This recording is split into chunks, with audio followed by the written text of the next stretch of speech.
I'm just diving in. I'm also recording. Oh my good golly gracious. There is a lot to dive into. Wow. Well, welcome to Wingin It, guys, the West Wing Podcast. This is, my name's Andrea, and this is my friend Sallie. And we are here to talk about Season 2, episode, I should really know this, is 18. But the title is 17 People. Oh, but you all already knew that. Yeah, because, oh, man. 17 people! Oh, I think we both, you just finished watching it, right? Yes. Mm-hmm. Okay, as did I. So, we're like...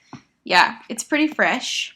So fresh and so clean. And it is definitely a favorite for people. We have gotten a lot of reactions. Mm-hmm. That we have. It. In fact, I actually just looked online. I did a quick Google search, and somebody, I'll tweet a link to it, but somebody actually bought the domain 17people.com, and it's devoted just to this episode. Have you seen it? I was just looking at it, actually, and it is amazing. It's beautiful.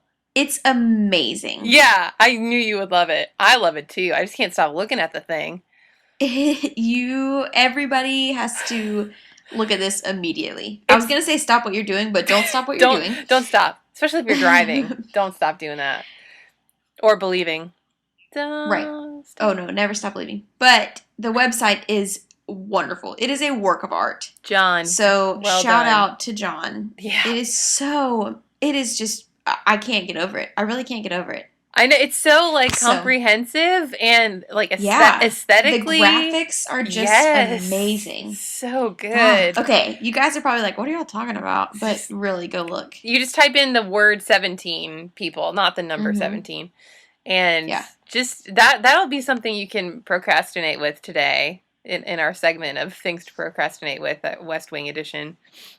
So, should we sing? We should probably sing. Yeah? Yeah. Okay. Yeah. Da, da, da, da, da, da, do, do, do, do, do, do. That's wonderful. So good. Oh, man. Okay, I have a confession to make, first of all. Go for it. That I'm not proud of. What?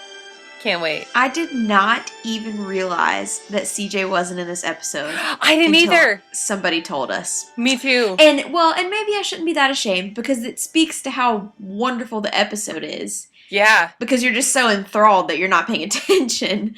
But Allison Janney was filming in London. Oh, good. I was wondering why. And yeah, so it was not just intentional. She was written out. She just couldn't be there. So that and Pam, our favorite Pam, wrote us in about that beforehand. But awesome. Yeah. Do you think that's why they made it at night? Or do you, I mean, I guess the meeting with President Bartlett and Toby, it makes sense that they would do that after hours, like with a nightcap sort of thing. Or I think they made it at night because of the lighting. Oh, really? I don't know that for sure, but the entire episode is set either in the early morning or at night, and it makes the lighting, I wrote it 15 different times in my notes. I was just like, the lighting and shooting of this episode, I can't even say enough about, because it was so well done. There really weren't even that many walk and talks. It was just a lot. No. I don't even know if there were hardly any walk and talks. It was just a lot of close-up camera and back and forth dialogue and great, beautiful lighting. It was very dark, but super contrasted and dramatic. It was just wonderful. Some more of those pinks and purples that we saw in the last episode. Yeah, yeah. This opening was really similar to the last episode's opening. Yeah, all that was missing was the New York Minute, but that would have been weird if they had done it twice. Yeah, agreed. Oh, but it was so suspenseful. It was very suspenseful. Ooh, I loved it. I think in a great way. I think this is, it's definitely one of my favorite episodes. Oh, yeah. Yeah. Oh, where to begin? It would be hard for it not to be. That's what I was just thinking. I was like, what do we even do? I guess we should do the TikTok first of all.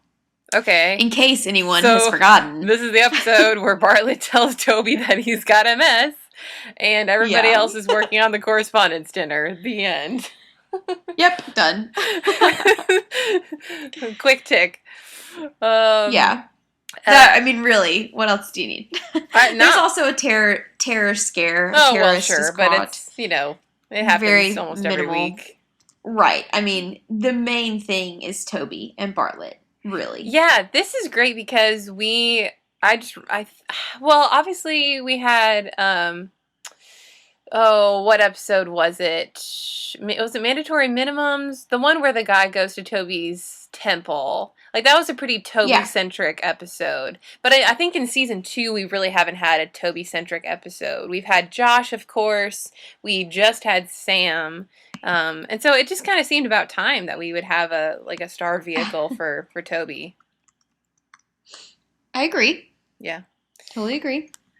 I think Toby, I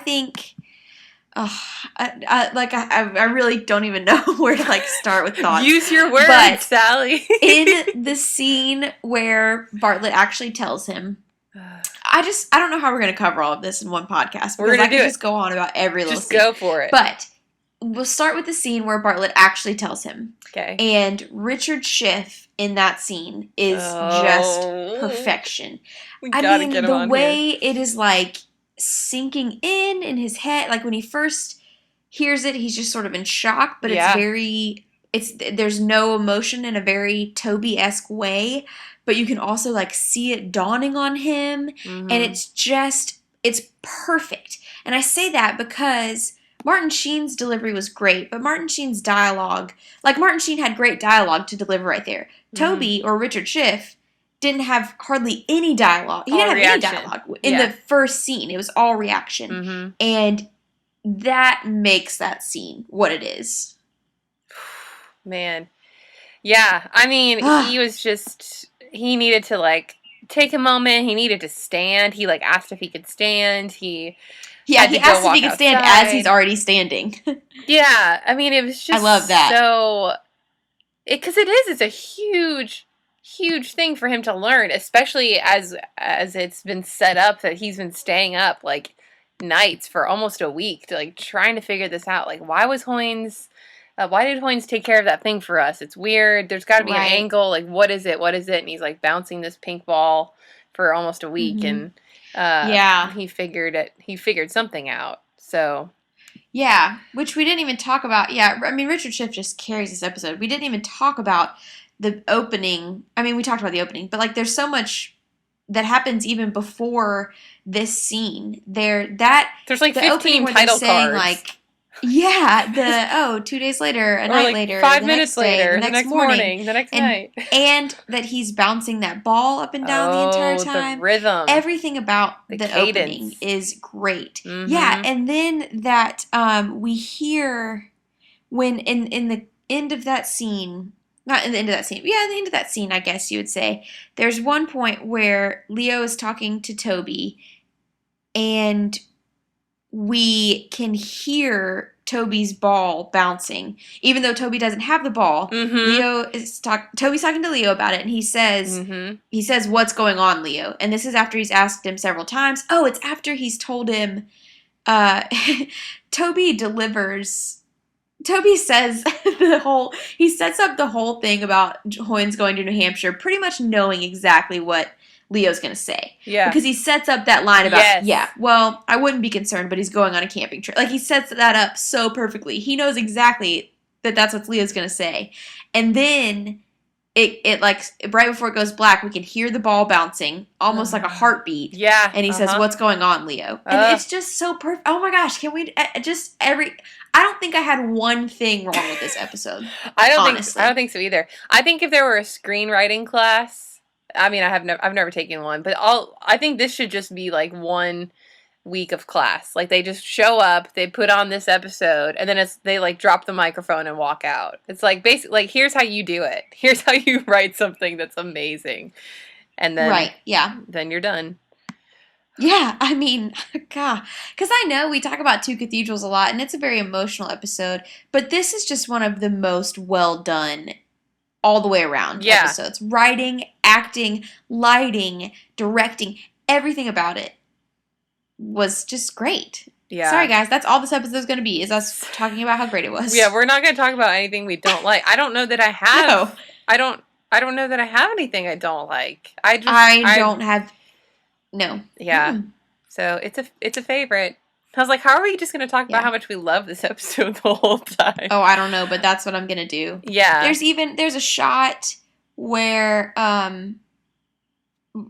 there's so many shots. I mean, there's so many shots that are perfect, but there's one in the opening where it's Toby looking over his computer, and it's just his eyeballs and his eyebrows like darting around a little in his computer, and it was so great. Right in the opening, I was like, oh man, I forgot how well done this episode is. It's all in the eyes, man. It's where it all happens. Yeah. Man.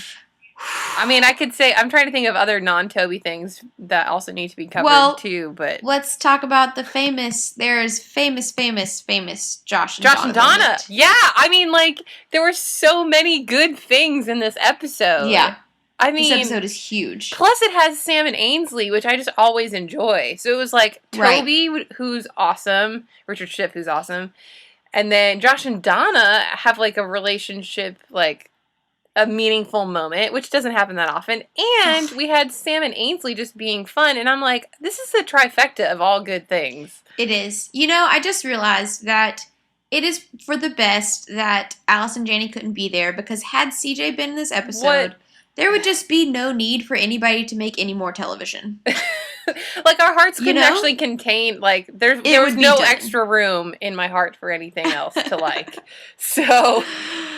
oh man! Even if Hanson were on there, I'd be like, I don't know where to put you. I'm just full up on emotion. So let's talk about Josh and Donna. Yeah, that's a good point. Let's start there. Yeah. So you're Josh and Donna. I mean, obviously, I'm team everybody. I would hope everybody is team Josh and Donna. Yeah, I don't want to hear it. You're very much so. So let's hear your thoughts about it. Well, I want to play an audio clip from the first interaction that they have, but I also want to play an audio clip from the famous one that in the last scene, the whole stopping for red lights thing. But like the whole first scene with them is so enjoyable. Like I don't even know where I would start and stop it. It's like Josh sent Donna flowers as marking their anniversary of working together, but apparently he always sends it not on the actual day that she started working for him, but the day that she came back after she had left. And it's just so delightful. Let's also mention the fact that Bradley Whitford's just wearing, like, jeans and, like, a black sweater, which I love a good suit, don't get me wrong, but I'm digging the sweater. I don't know. And then he's, like, teasing her about the correspondence dinner, and they need funny people, and whatever. I'll pick some sort of part of the audio to share here, because it's just too cute not to. Cool. So, just something here. What's going on? Sam and I are going to punch up the thing for tomorrow. Hey, we need funny people. Yeah? You know any? See, right there's a joke. It's the oldest joke in the book. I'll say. And I just love them. And yeah, it was all pretty perfect. And we get more than one good scene with them. Because I feel like sometimes we just get, like, a morsel every, like, 5 episodes. And this one we actually got, like, more than a morsel. A good bit. Right. In one. Also, just the tiniest thing in that first scene where they're sort of, you know, joking around and like Josh is giving her a hard time. In the end, when he walks away, or she's walking away, and he says something like, so the flowers really did the trick, huh? And he's like stretching, he's like holding the top of the cubicle. Yeah. Hopefully people can picture this. He's got both of his arms up on the top of the cubicle, and he's sort of stretching. And it's such a, like, it is the exact definition of, like, the boyish quality. Totally. Yeah. That makes Josh. And I just remember seeing that and thinking, like, that's it. Like, that's that quality. Yeah. That makes him who he is. It's the charisma. It's the charm, the impish, like, it's so adorable. I love the whole... Yeah. Because when I realized, it's the correspondence dinner one, like, I loved remembering that that's what this episode included. And they're all, like, eating Chinese food, which, again, we know they can't really do in real life. Yeah. Supposedly. Okay, my one question, this isn't even a critique, but my one question is, would they really give the correspondence dinner to someone other? I would just think that Sam and Toby would immediately be working on that. I said that exact same thing. Okay. Yeah, but like, it sets up the story of like, we have to go in and add the funny. So I totally get it. It just they forgot to bring the funny. I assume in real life. No, I know. I would think that the real communications director and deputy communications director are taking that one. Yeah, like if they're gonna staff out Sam for a birthday message once, you gotta believe that Sam's gonna actually work on the correspondence dinner and make sure that it's funny. Even though, I wonder how important humor is for like the communication staff. You know what I mean? Because some people are really excellent correspondence writers. Dinner. Right, but I just mean in general. Oh, you mean like to be the communications people? Yeah, like I wonder if they pull in special people for that. Do they pull in special people for things like that, or is that an important value when they're going to hire? I would like to know from the HR department of White House how close of a shot I have. They probably have like funnier people sprinkled in the rest of the staff, the communication staff. I mean, the same way in any workplace that some people are more inclined to certain things than others. But I would be interested to know. They've got like a faction of the funny writers. I would love to work for the White House if I could be one of the funny writers and get like a little gold star next to my name so I would know that I'm on the team funny. And we would have like a Jets and Sharks sort of rivalry with the non-funny people. I think it would be cool. Right. Yeah. Yeah, I thought that So more Josh and Donna. There's so much more. There's so much more. Can we just talk about the famous scene? Let's just... Okay, so they finally go back into Josh's office. They're looking for some such thing, which I don't care. And then Donna tells him, like, oh, yeah, this is why I'm so mad at you. It's because you keep saying that I went back to him or he broke up with me and that's why I came back to you. But I broke up with him. And she tells the story of what happened then, and we'll just listen. Don't kiss. He was supposed to meet some of his friends. He stopped on the way to tell them that he couldn't. And had a beer? Does this make you feel superior? Yes. You are better than my own boyfriend. I'm just saying, if you were in an accident, I wouldn't stop for a beer. If you were in an accident, I wouldn't stop for red lights. I wouldn't stop for red lights. Gah. I mean, I'm a puddle. I'm like Alex Mack over here. I'm just a puddle. Well, that's fine. What? I'm gonna. What? Okay, I love the moment. Oh dear. What? I don't love the line. I wish I did. I love Josh saying, I wouldn't stop for red lights. I don't love her saying, I wouldn't stop. Or no, I love Josh saying, I wouldn't stop for a beer. Yeah. There's something about the I wouldn't stop for red lights that I don't love. This is what I'm going to ask of you, because I'm guessing, because I know you. Do you like the lines, but do you wish that it were reversed? That, like, the fact that Donna has more of an emotional buy-in than Josh is expressing. Do you think that's why you don't like it? Because it's not balanced? I think that's part of it. I think it's not balanced. I think the whole point of the scene was that Josh was having that sweet moment. He was saying, you know, I wouldn't stop for a beer. Like, it was the time to give Josh the moment. And then her saying that is sort of like putting her again in the position of caring the most. Right, exactly. So I think that might have something to do with it. Mm-hmm. I also think we're literally talking about a car accident and you're saying you wouldn't stop for... Like, Josh was just in a car accident and you're saying you wouldn't stop for red lights. There's something about, like, the rhetoric of that that just doesn't sit well with me. Mixed metaphors or, like, something. It could have been anything. And I hate that because I still so love the moment. I appreciate its famousness. I so love what it means and what it's supposed to be. I do not but like that's my one like half a critique. But it's just so great that they have such this episode's a winner all around for Josh and Donna relationship development, like even romantic stuff aside, because I mean it's still very, you know, he's teasing her about being funny or not funny and all the flowers. And so there's a lot of like, kind of mixed messages in that. Maybe not. Is it just a work thing? Is it not a work thing? I don't know. But either way, as two people that care about each other, it's a great scene. So. Yeah. I totally agree. Yep. Oh, man. So. Okay, so Sam, I mean, I just feel like there's still more to say about it, but like we'll just put the bow on it for now. It's just a good Josh and Donna episode. True. So, but for what it's worth, I think that Sam and Ainsley have not just as cute of moments. I like it. But their entire storyline I love. They would have been so good together. I know. Well, I don't know if that's a spoiler, but I just think that they have great chemistry. Yeah. Even though they disagree on, like, almost everything. Yeah, they seem, they're intellectually well-suited for each other, even though ideologically they're not well-suited, but intellectually they are. And, they're both really attractive. I mean, they would have beautiful children. Yes, they look very good together, yes. Sorry. Although, P.S., so this isn't really Sam and Ainsley specific, but it's Sam specific. He doesn't know what snark means. Donna said, something like snarky or something, and Sam's like, what does that mean? What?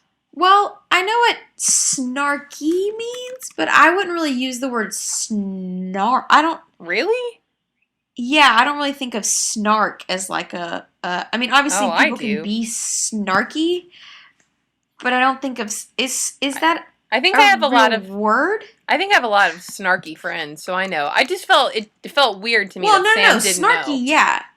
I know, but you just take away the why. Well, I don't know if that. I don't know. I guess I didn't think that was a real word without the why. I know, but I would hope that the White House deputy communications director would know what snark means. That's all I'm saying. Okay, that's fair. Yeah. Or he could be pointing out that it doesn't. That's not a real word. Yeah. We'll never know.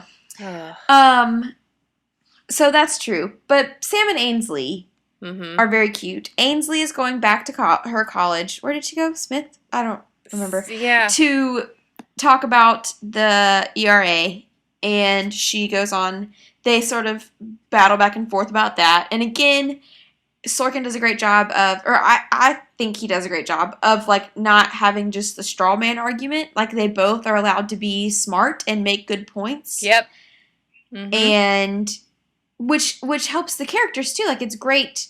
It makes us love the characters more, because if Ainsley or Sam weren't making good points and were being the straw men, then we wouldn't like them as much.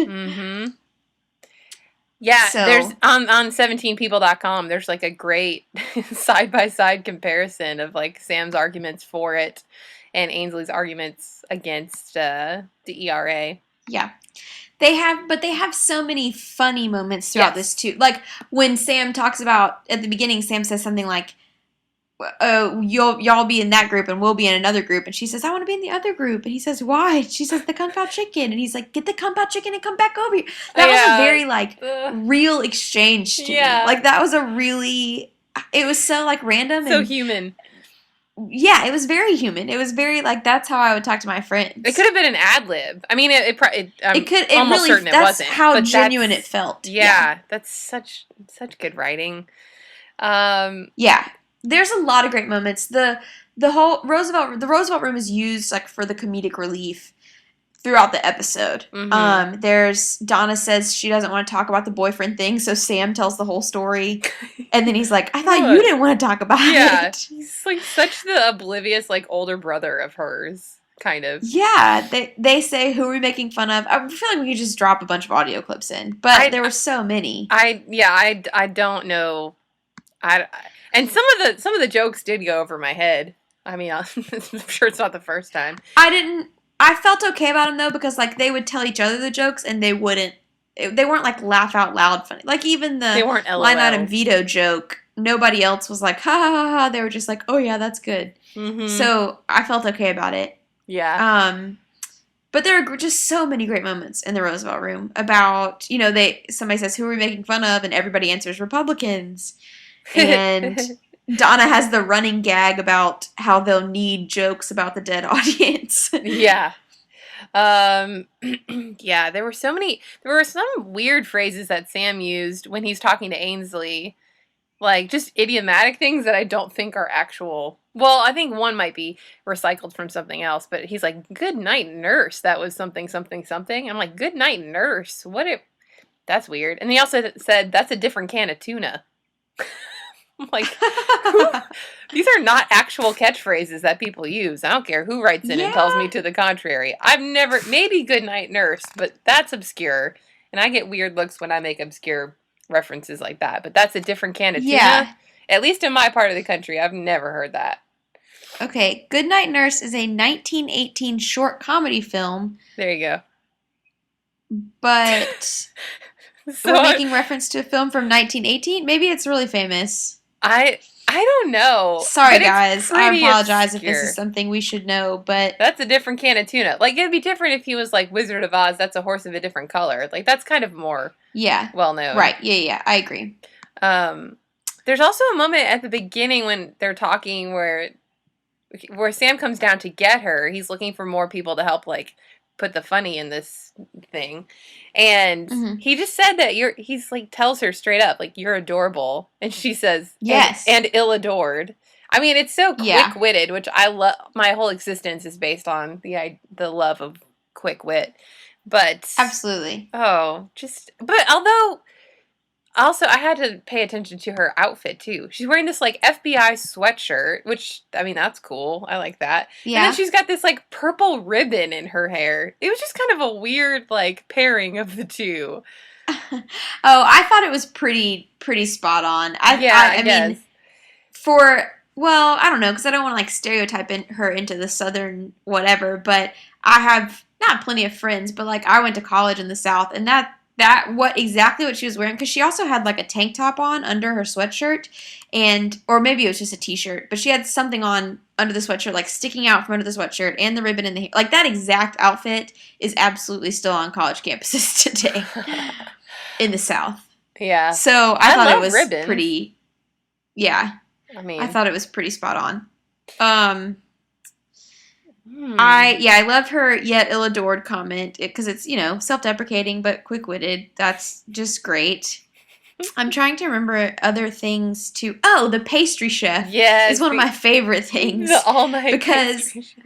Because I so appreciate just the flat delivery, sarcasm. I mean, that's my kind of humor. It's like, and people it's not a great humor to have, like, in the workplace, because I will answer questions completely seriously, but, like, completely lying.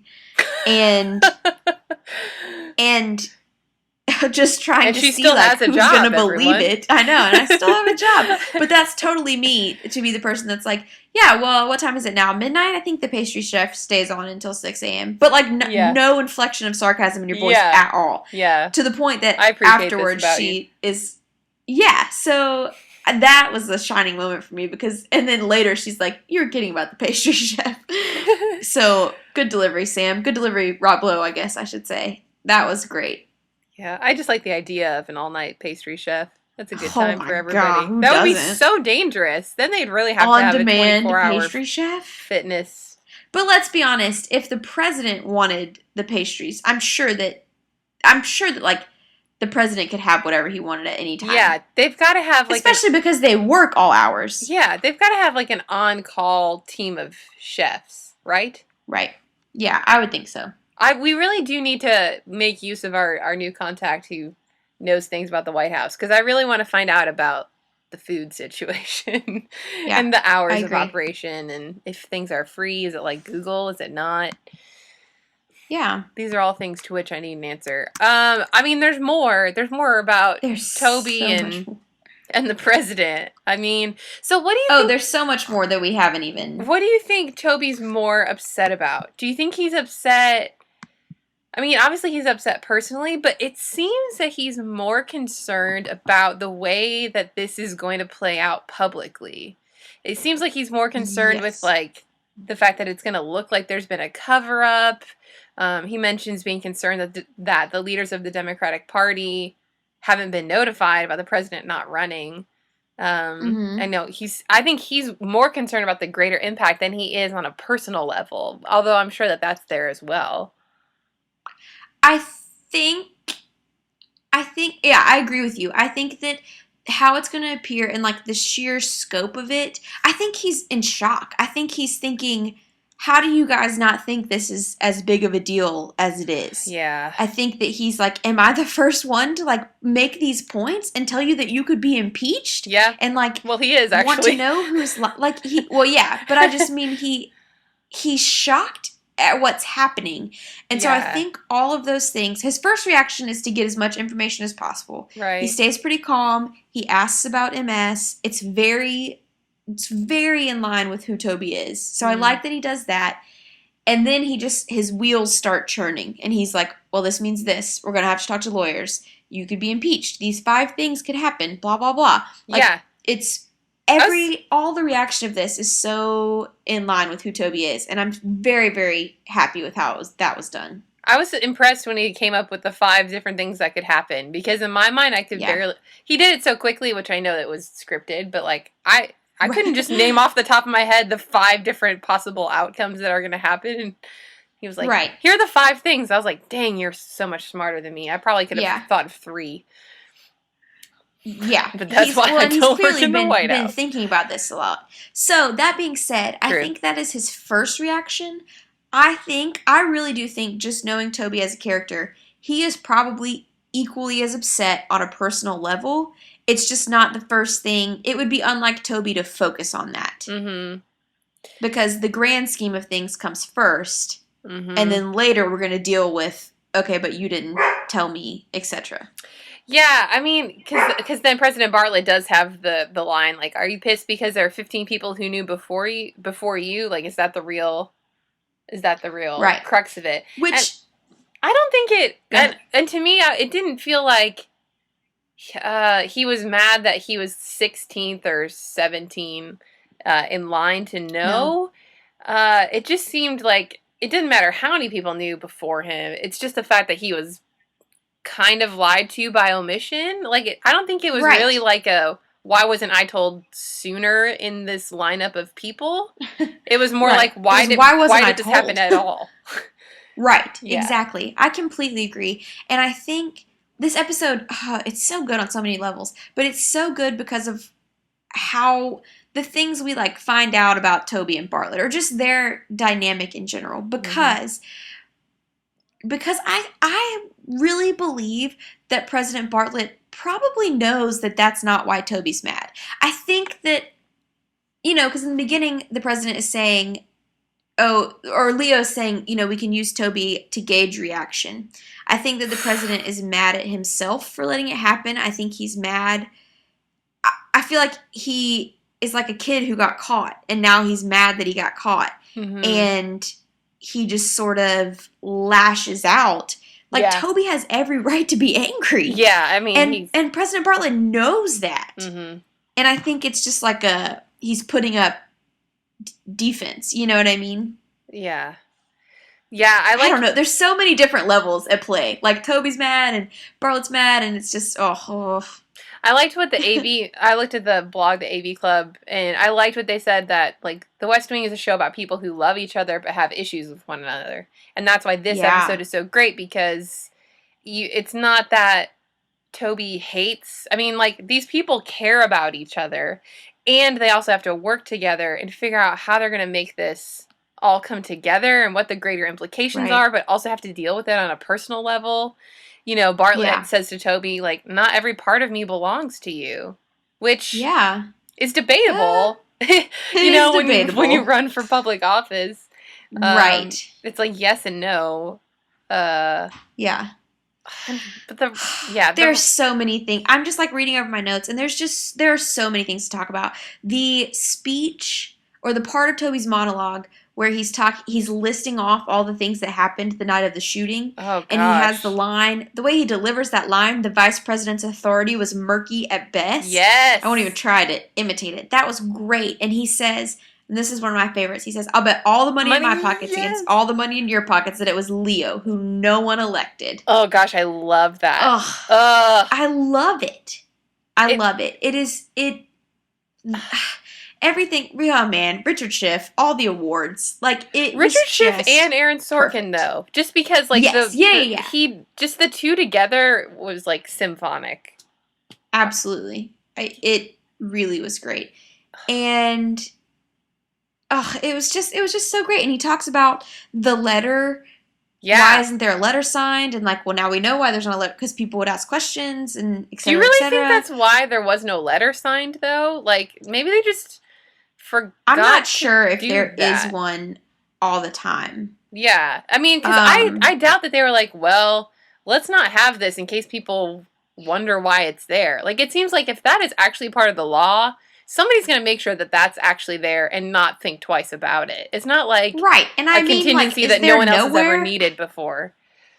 Is there nowhere we could put it where people... I mean, I have a feeling if we put it somewhere in the Oval Office, people aren't just going to be rifling through things. You know what I mean? It seems like a it's not like some random person's going to stumble upon it. But you know what I mean? It seems like a standard protocol that they would have in place for any president. Like, it's not just like something that's Bartlett specific. It seems like if you hold office, there is a protocol for when the president is under anesthesia, and there's a chain of command, and it wouldn't be suspicious for him to have orders of who the next in line is. It seems like that's just constitutional or something. Right. Yeah, I agree. It's just an interesting point, the whole 25th Amendment, which we will deal with later, too. The other interesting point, and you mentioned this a few minutes ago, is, or I don't remember it in the context, and you mentioned it, but it went along with at one point, Leo says, it's not entirely my business. And, they were talking about the part that, like, not everything, not every part of everything, whatever. To you. Yeah. Right. And Toby, when Leo says that it's not entirely my business, Toby looks at Leo and is like, it's not entirely your business. Yeah. Like, are you kidding? He is the president. Yeah. And so it brings up this whole dilemma about that, about, you know, how much access do you get to the president? Which, and Toby's main point is, you know, the voters would like the ability to decide for themselves. Mm-hmm. Yeah. So just not it brings disclosing up so much. Is there like a law or something about what candidates have to disclose, or is it just decorum and what they think will play well, or what? I think it's probably just decorum. Like, I don't know that anybody would have thought to write a law to say, hey, if you're sick, you know, because like, where do you draw the line on that? Yeah. Like, literally everything that's wrong with you, people need to know about. Like, that just, it seems like that could, in addition to, like, yeah, the voters want to know, but it also seems like that could put, you know, national security at risk. Like, I just have a feeling that, like, illness and your leader, it's not something that goes together really great. Yeah, you don't want to expose your weaknesses to your enemy. Right. So, I'm not sure. I think it's probably just a decorum thing.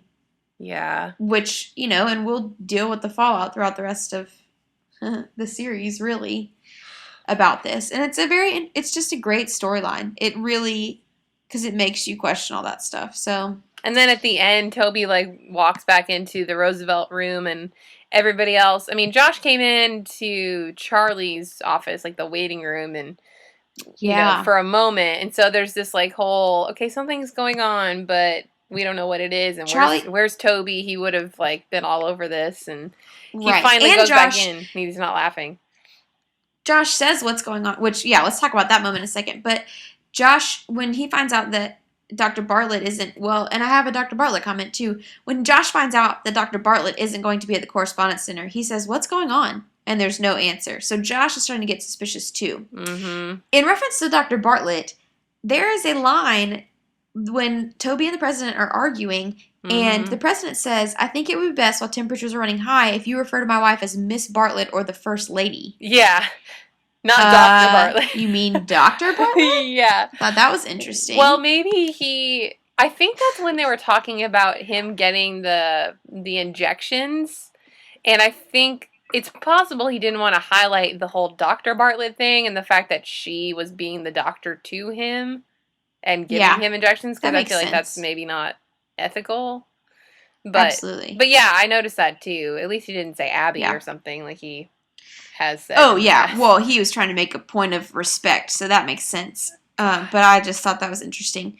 I mean, if it weren't such an episode where, like, if it weren't such a huge plot point, like, if somebody had never watched The West Wing and you wanted to introduce them to a good episode, I mean, this one is just... Oh, yeah. Baller. Except I wouldn't want them to, like, it's such a great episode to see in its place. Yeah. That, like, with all the context, you know, that I almost wouldn't want to, like, I don't know, not spoil it, but I agree. Because, and again, it just has the perfect balance of the humor and the seriousness, which is highlighted so well when Toby comes back in and sits in on the Roosevelt room, and the president and Leo, I just can't even get over how perfect this scene is, but he sits down, somebody throws him his pink ball, and he's just sitting there, and the president and Leo are in the background, and we literally fade out with Josh saying, tell me if you think this is funny, and it's just, you're hearing this laughter and this whatever, and behind him, there's this ominous scene, oh man, it just, yeah. There's just nothing like it, guys. This is why we have a podcast about it, because we love Snow, but really so much. One other tiny thing worth mentioning is that this was supposedly a bottle episode. What does that mean? According to Pam, and it was on IMDb, that the show was running over budget, and they needed an inexpensive episode that they could shoot entirely on the existing sets. I'm literally reading this verbatim from Pam's email. How does Pam know it was all also things? On IMDb. So that's why it's all in The West Wing, and Emily Proctor is the only guest actress. Yeah, they didn't have to pay anybody else. Yeah, there's no extras. It is the fewest guest stars in the entire series, I think, according to IMDb. You're so right. Because we've all heard the rumors or the facts that they were constantly over budget. Mm-hmm. Yeah. So that makes sense. There's only three actors. There's Ed, Larry, and Ainsley are the only three outside of the main cast. And CJ wasn't even there. But Ed and Larry are still, I think, considered regular. I mean, Emily Proctor is the only guest star. Yeah, so that's pretty crazy. Yeah, true. But also, again, because it's so well written and so well acted, like, we hardly noticed that CJ wasn't even there. So, like, all that to say, they could have scaled back a lot more on other episodes had they wanted to, but, I agree. There's still, there are just still, guys, we hope you tweet in and write in all the other stuff that we missed, because we could literally talk about this episode for hours. Yeah. I could. Yeah. I mean, we didn't talk a lot about Hoynes and all the implications of that. There were moments between Toby and Leo. When Toby, sorry, I'm going to keep going. When Toby and Leo are out on the patio, and Toby says, they're talking about, he's still in shock, but Toby says, we stood in that office a couple months ago, you and I. You said, take my hand, and we just, never mind. He really seems like a breakup. Like, he can't find words. Oh. He's like heartbroken. Yeah. He is baffled. And it just gives you a sense. I mean, Toby can't find words. So he's emotional. Yeah, so this is the other question. Is that, like, was it that Leo wasn't ready to tell Toby? Because we remember, like, that scene you just mentioned. Like, they are the re-election committee to just the two of them so far, officially. Yeah. So is it that Leo's not ready to tell Toby that Bartlett's not running again because Leo doesn't believe it, right? Like, Leo still thinks that's what I was going to say. I think Leo was hoping to, like, have it resolved before he had to tell anyone. I think, and there's not really any clues that point to that, but just from what I don't know, just from watching it, it seems like Leo would have wanted to just have him ready to run again, have a plan in place, and then be like, hey guys, he's got MS, but here's what we're going to do. Yeah, that's what I was wondering. And Toby sort of forced his hand. When would they even know about the MS thing? Right. I guess, it would have been a big blow for them to find out at any point, but I think because it came after the thought of Hoynes being not on the ticket because he's going to run himself and Bartlett not running, that's what makes it such a huge blow, right. Not just the, like, lying by omission thing, but absolutely. Where there's also the line, which we didn't want to talk about this earlier, but we talked about sort of the theme of it, but there's the line where he says, Toby's concern for my health is moving me in ways, and it goes back to what I was saying about, like, I mean, what did the president really... The president knows that he's not going to tell Toby, and Toby's going to be like, oh man, I'm so sorry. This is so terrible. He knows how Toby's going to react. And I think it just backs up that, like, he's just mad. He's not mad he got caught. That seems so whatever. He's frustrated that, like, he's put himself in this situation and now he's going to have to deal with all of this. I feel like. Yeah. There's a whole other side storyline of, like, there's a terrorist with a bomb or whatever, or people crossing a border and all that stuff. And so when Leo has President Bartlett take the call in his office and he comes back in, you know, Toby and Leo have had a moment to kind of talk about things for a second. And then Bartlett comes back in and he's talking all about this other storyline. And I'm just like, stop talking about that. Like, Toby is still upset. Like, we don't care about this other thing right now. Like, just stop talking and stop pretending like being super casual, you know? I can't, like, fully put my finger on it, but there's some sort of parallel, or I can't figure out how to word it. But when Bartlett comes back in, he says multiple times that they're trying to figure out if there's a credible threat in reference to the terrorist. And I just think that also applies to the current storyline because that's what Toby's trying to figure out, if there's a credible threat of, like, resigning or impeachment. And so I think the credible threat, like, hanging in the air, there's some sort of parallel there. But then I love that it brings up the opportunity for Bartlett has the line where he says, why? What are you guys talking about? Yeah. And he's so whatever about it. I think he was trying to kind of lighten the mood a little bit. He was. And avoid the stress of the conversation. Right.